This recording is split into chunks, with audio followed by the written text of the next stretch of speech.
land of the free and the home of the brave, my friend. And speaking of the land of the free and the home of the brave, there couldn't be a more perfect segue to our next guest.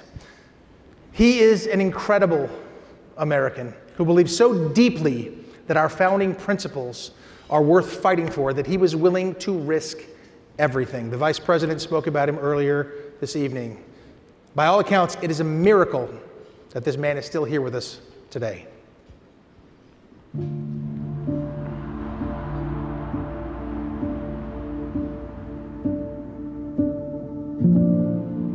I joined the Marine Corps because I wanted to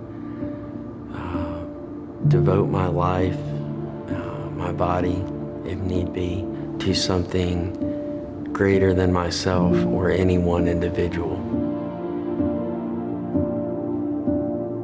In 2010, I deployed with 2nd Battalion, 9th Marines to Marja, Afghanistan. We were constantly attacked, just like we were every single day for the entire deployment. The fighting was very intense, and it wasn't a matter of, okay, is it gonna happen, but just a matter of when.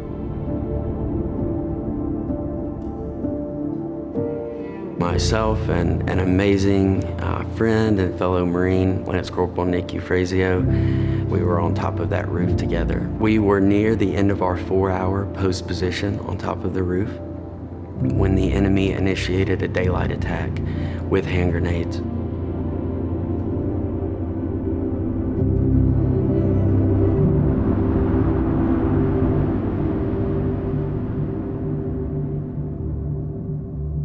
I felt like I got hit really hard in the face. My vision was as if I was looking at a TV with no connection. It was just white and gray static. I thought about my family and how devastated they were going to be, especially my mother, that I didn't make it home from Afghanistan. And I closed my eyes and I faded out of consciousness for what I thought was gonna be my last time on this earth.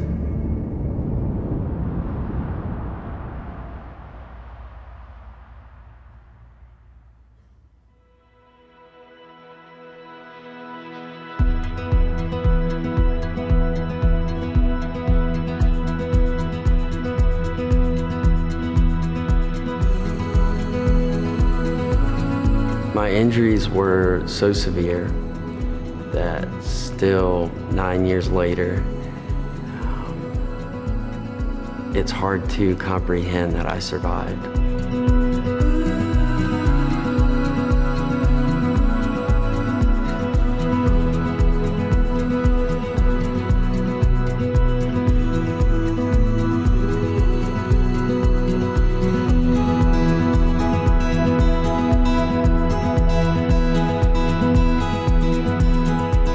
I would encourage future generations. Not everyone has the freedoms and the peace and the chance and hope for democracy that we have here. Don't go through every day just thinking that we're just here because we're here. You know, we got here because of incredible amounts of courage and sacrifice.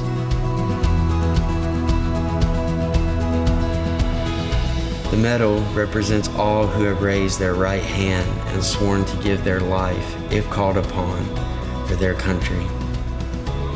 It represents those who have never made it home to receive the thanks and recognition they deserve. Those who charged the beaches in World War II, froze while fighting in Korea, bled out across the lush fields of Vietnam, and those who never made it home because of another deadly blast in the battlefields of Iraq and Afghanistan. Those who were tortured for years in prisoner of war camps, and those who still rest in distant lands, forever remaining missing in action.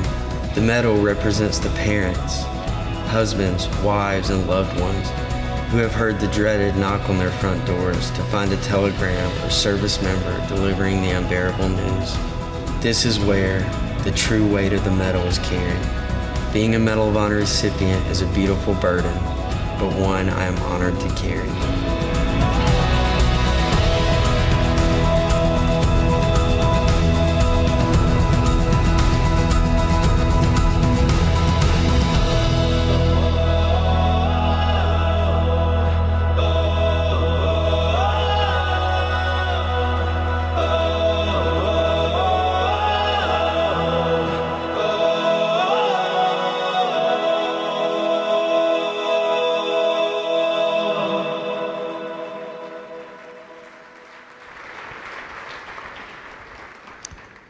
Ladies and gentlemen, what a privilege it is to welcome a true American hero, the youngest living recipient of the Medal of Honor, Kyle Carpenter.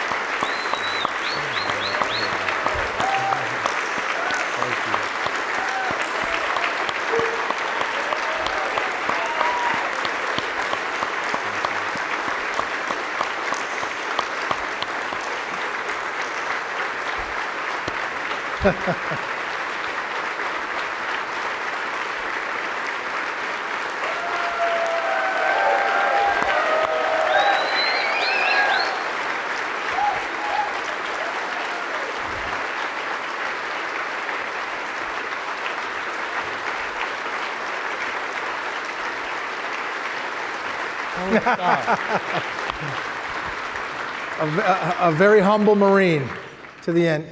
Kyle, that story was so moving. Obviously, your story is unbelievable. It's such an honor to meet you, to know you, to speak with you.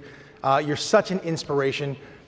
How can we better instill the concepts of courage and sacrifice to our children to better understand the gifts that they've been given living in such a great country as the United States of America? That is a great question. But thankfully, and ironically, we are answering it right now. You didn't have to come out tonight, but you did. And where else can, an 11-year-old patriot, a college student from Venezuela, truly not only striving for, but living and achieving the American dream that we hold so dear. And then a little junior Marine to share the stage with the Vice President of the United States. So, a hat's off to you. But when you go home and when you leave here, know that everything in life is an opportunity, and you choose the lens that you want to look through and the perspective that you choose to try to bring to the table. And so it's up to us to continue to educate, to continue to keep those ideals in the foundation and the countless generations of story and sacrifice that have so incredibly paved the way for us to be sitting here today, for me to be so honored and humble to sacrifice in the uniform that I did. But I want you to also keep in mind, and I know it's hard, and many of the lessons through my journey have been at times tough pill to swallow, but I encourage you to practice patience and respect. And I say that because when I got done with my 3 years and roughly 40 surgeries at Walter Reed over recovery, I started school roughly 2 weeks after driving out of the gate of Walter Reed as the different pack on my back, you could say, but as a college freshman. And every single week, if not daily, I got approached enthusiastically. You're the guy that won the Purple Heart. I did not enter the annual try to win a Purple Heart competition and get first place. And also, I realized that the way he asked it, he probably doesn't know the difference between the Medal of Honor and the Purple Heart. But in that moment, I could have chose to forever, potentially, make him have an opinion about Marines. They're impatient, they're mean. I think we already have that reputation. But you get my point. And in that moment, I'm so thankful that early on, I realized that I needed to take a deep breath and realize that they didn't know what I know. They hadn't been through the experiences that I had. And a part of that, very thankfully, they didn't have to go into that recruiting station and raise their right hand. So I decided to use that moment as one to educate. And I think just, first of all, Dean, you're doing amazing, but I am so honored and beyond humbled to be standing in front of so many incredible Americans, and I'm just so truly thankful for this opportunity.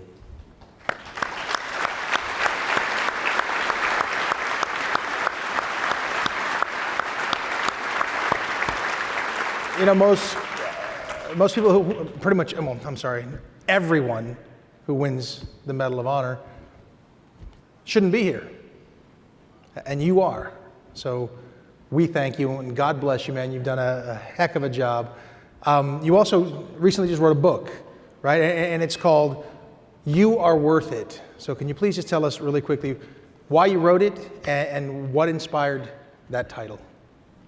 So You Are Worth It. You think the title of a book would come from some crazy story, but I was sitting in the back of an Uber on the way to the airport. I don't think you should tell the story.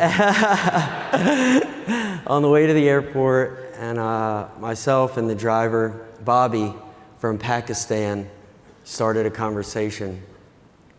He learned I was in the military, and he proceeded to tell me that he had moved here with his parents very early on in his life from Pakistan, and that he would never experience the hardships his parents faced, and that he was able to come here, receive an amazing education, and that he's so thankful that now not only can he call himself an American, but that he can live in what he considers to be the greatest country on this earth.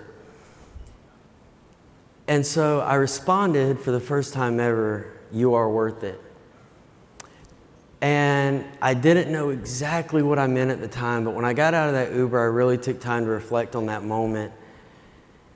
And I realized, and I was thankful that I did respond that way, because I wanted him to know that, his parents' struggles, things that his family back in Pakistan has been through, the children and people of Afghanistan that wake up every day and hope to one day taste peace and freedom. And of course, all amazing, supportive, and patriotic Americans are worth it. And you're not only worth serving for, but you're worth sacrificing for, and laying in a hospital bed for 3 years and deep scars on our body, because although it may be very difficult and sometimes unbearable through those long, dark, and painful nights, you truly are worth it, and the people around the world that suffer every day are worth it. And this book, I wanted to, it's been 9 years now since I was injured. I started writing it 2 years ago. But through this journey and really an evolution of who I am physically, mentally, emotionally, and as a person, I wasn't discouraged, but I could never find the motivation to put pen to paper. And that was because I didn't want to write a book that only a service member or veteran or someone that had been to combat could understand. I wanted something that transcended all boundaries, and that anyone and everyone could not only pick up and understand, but take lessons from. And so I had this light bulb moment speaking and going through these years of events where people would come up to me and say, well, I was never in the military, and then proceed to tell me their own version of struggle. And so it all clicked, and I was like, of course, I can write about struggle, because everyone, mentally, physically, or emotionally, can not only relate to struggle, but I believe that is the one common thread throughout every single person on this earth. And so that's the angle I took, and I wrote it strictly and solely to help people and show people that the smallest of steps eventually completes the grandest of journeys, and that you're obviously, none of us are escaping the hardships and getting knocked down in life. But when those moments come, this book, take my name out of it, my story, I wrote it to serve as an example of the journey of what the human spirit can go through.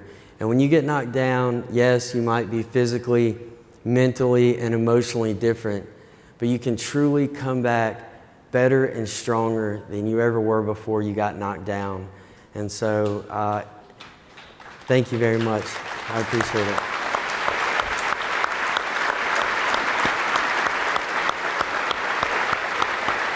Kyle, God bless you, brother. Thanks, brother. Thank you so much. It. Appreciate you. Ladies and gentlemen, please join me in thanking this American hero, Kyle Carpenter. Thank you.